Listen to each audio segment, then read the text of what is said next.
وجہ یہ ہے کہ اللہ تبارک و تعالی ماضی کے کسی واقعے کو اگر عید کا دن بنا دیتا تو پھر جو اب کے لوگ ہیں ان کے لیے اس میں کیا ہوتا، ان کا عمل کیا ہوتا، انہیں تو کچھ کرنا نہیں پڑتا۔ مثال کے طور پر فتح مکہ اگر عید کا دن بن جاتا تو مکہ فتح ہوا، قربانی تو صحابہ نے دی ہے نا، قربانی کسی اور نے دی ہے، ہمیں احساس کیسے ہوگا؟ بدر اگر عید کا دن ہوتا تو صحابہ نے روزے کی حالت میں جنگ کی ہے، ہمارے لیے احساس کیسے پیدا ہوتا؟ تو ہمیں احساس دلانے کے لیے کہ تمہارا بھی کوئی یوگدان اور کہ تعاون ہونا چاہیے، تمہیں بھی عید کا دن لگنا چاہیے، اس کے لیے تم بھی تو کچھ کرو، تمہیں اپنی عید کے لیے کچھ کرنا ہوگا۔ اللہ کے نبی کی نمازیں پوری امت کے لیے کافی نہیں ہے، کیا ہے؟ اللہ کے نبی نے نمازیں پڑھی، اللہ کے نبی نے حج کیا، تو اب امت کو حج کرنے کی ضرورت نہیں ہے، نماز پڑھنے کی ضرورت نہیں ہے، ایسا ہے؟ امت اپنی نماز پڑھے گی، امت اپنا حج کرے گی۔ نبی نے اپنا حج کیا، اپنی نمازیں پڑھی، اپنا اعتکاف کیا، نبی نے اپنی شادی کی ہے، نبی نے اپنی عبادتیں کی ہے، اب امت بھی اپنی عبادت کرے گی۔ بالکل ایسے ہی عید کے دن کو عبادت کا دن بنایا کہ نبی کی نمازیں الگ ہیں، تم کو تمہاری نماز پڑھنا پڑے گی۔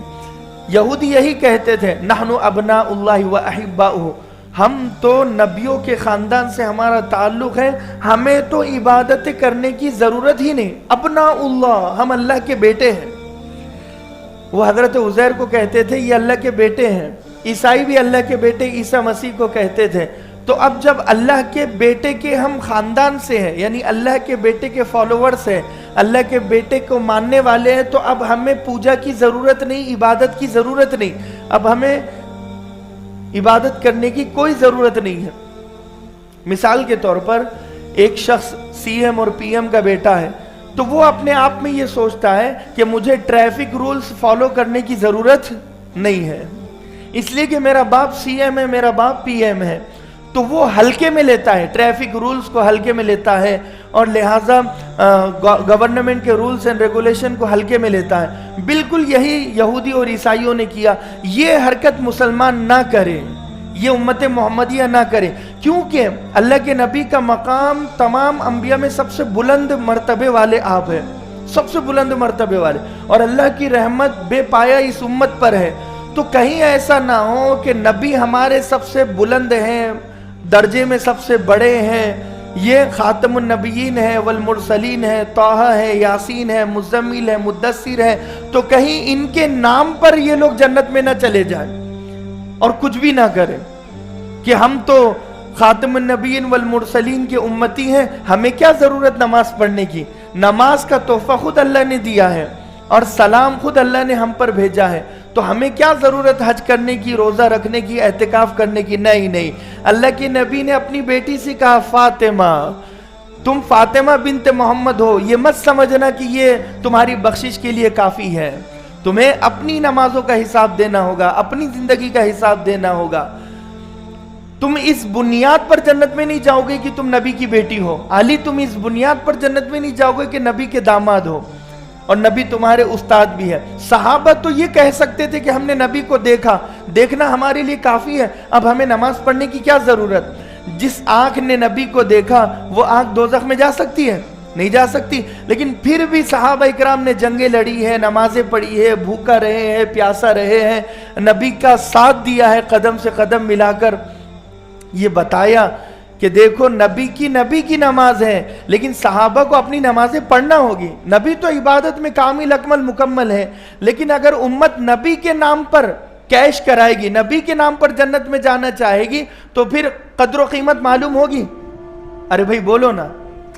ایک شخص نے 1 روپیے سے 1 کروڑ روپیے بنایا، خوب پراپرٹی بنائی، اسٹیٹس بنایا، نام کمایا، خوب عزت کمائی، شہرت کمائی، دولت کمائی، لیکن وہ جو اس کا بیٹا ہے، اس بیٹے کو نہ عزت کی قدر ہوگی، نہ شہرت کی قدر ہوگی، نہ پیسے کی قدر ہوگی، کیونکہ اس کا اپنا اس عزت پر کیا لگا؟ اس عزت کو بنانے کے لیے باپ کے 50 سال لگے ہیں، باپ کی محنت لگی ہے، باپ کی قربانی لگی ہے، باپ کا خون پسینہ لگا ہے۔ اب وہ بیٹا جب سڑکوں پر گھومے گا تو صرف باپ کے نام کو کیش کرانے کے لیے کہ میں ان کا بیٹا ہوں، بھائی انہوں نے یہ نام، یہ عزت، یہ دولت، یہ شہرت ایسے ہی نہیں بنائی ہے، اس کے پیچھے ان کی محنت لگی ہے۔ جب وہ بیٹا کوئی غلط کام کرے گا تو اسے اتنا افسوس نہیں ہوگا جتنا اس باپ کو ہوگا کہ میں نے اس عزت کو بنانے کے لیے اپنی زندگی کے 50 سال لگائے، میرا سر کسی کے سامنے آج تک نہیں جھکا، لیکن میرے بیٹے نے صرف 1 سال میں مجھے کہیں کا نہ چھوڑا،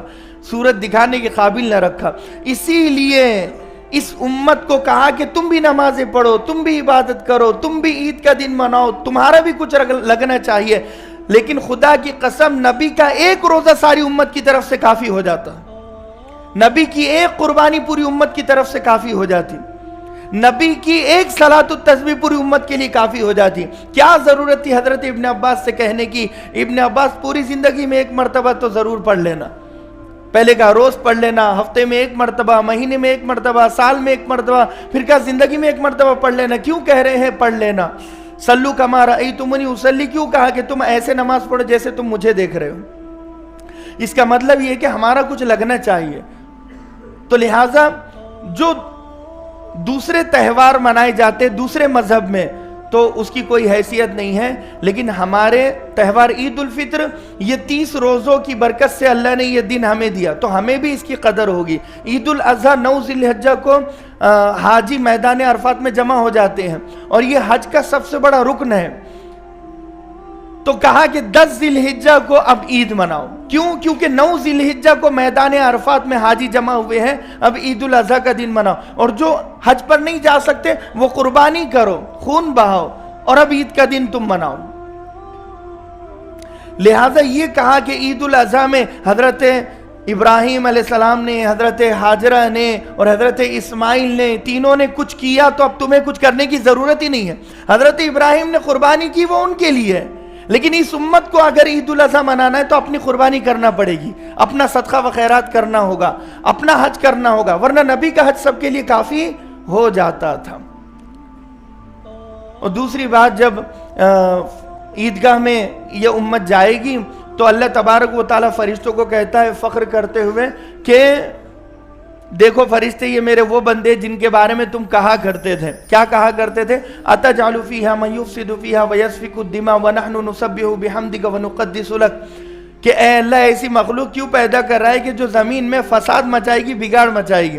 کیونکہ فرشتوں کو پتا تھا، اللہ نے بتایا تھا کہ ان میں نے فساد مچانے کا مادہ بھی رکھا ہے اور خیر کا مادہ بھی رکھا ہے، خیر اور شر دونوں کا مادہ رکھا ہے۔ تو فرشتوں کو جب پتا چلا کہ یہ اتنے برے بھی بن سکتے ہیں اور اچھے بھی بن سکتے ہیں، تو فرشتوں نے کہا کہ یہ تو برے ہی بننے والے ہیں، تو کہا اَتَجْعَلُ فِيهَا مَن يُفْسِدُ فِيهَا، ایسی مخلوق کیوں بناتا ہے جو تیری زمین کو ناپاک کرے گی، خون سے داغ دے گی اور ایک دوسرے کے قتل کے منصوبے بنائے گی، گردنیں اڑائے گی۔ وَيَسْفِكُ الدِّمَاءَ وَنَحْنُ نُسَبِّحُ، اگر تیری عبادت کرنا ہے تو ہم تو تیری عبادت کے لیے کافی ہیں، بڑائی کے لیے، تسبیح کے لیے ہم کافی ہیں۔ اللہ نے کہا جو تم جانتے ہو وہ ہم نہیں جانتے، جو ہم جانتے ہیں وہ تم نہیں جانتے۔ انی اعلم ما لا تعلمون۔ اللہ کیا جانتا تھا؟ اللہ تبارک و تعالیٰ جانتا تھا کہ فرشتے چاہ کر بھی گناہ نہیں کر سکتے، چاہ کر بھی ان میں ہم نے برائی کا مادہ نہیں رکھا، لیکن یہ انسان اگر برائی کرنا چاہے گا تو کر سکتا ہے، اچھائی کرنا چاہے گا تو کر سکتا ہے۔ جب دونوں چیزیں کر سکتا ہے تو اب امتحان یہ ہوگا کہ یہ اپنی مرضی سے اچھائی کی طرف جاتا ہے یا برائی کی طرف جاتا ہے۔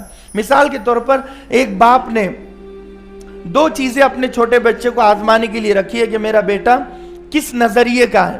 مثال کے طور پر ایک طرف اس نے کھجور رکھی اور دوسری طرف اس نے پیسے رکھے۔ اب میرا بیٹا کس کو زیادہ پسند کرتا ہے؟ اگر اس بچے نے کھجور کو اٹھایا تو اسے خوشی ہوتی ہے کہ میرا بیٹا کھجور کو اہمیت دے رہا ہے، اگر اس نے پیسے کو اٹھایا تو اسے رنج و افسوس اور ملال ہوتا ہے کہ میرا بیٹے میں لالچ دھیرے دھیرے آ رہی ہے۔ تو اللہ تبارک و تعالیٰ نے ہمارے سامنے 2 چیزیں رکھی، جنت اور جہنم، اچھائی اور برائی، خیر اور شر، اچھائی اور برائی۔ اب یہ دیکھنا ہے کہ یہ امت اپنی مرضی سے کہاں جاتی ہے، اچھائی کی طرف یا برائی کی طرف، یہ ہر ایک کے سامنے رکھی تھی۔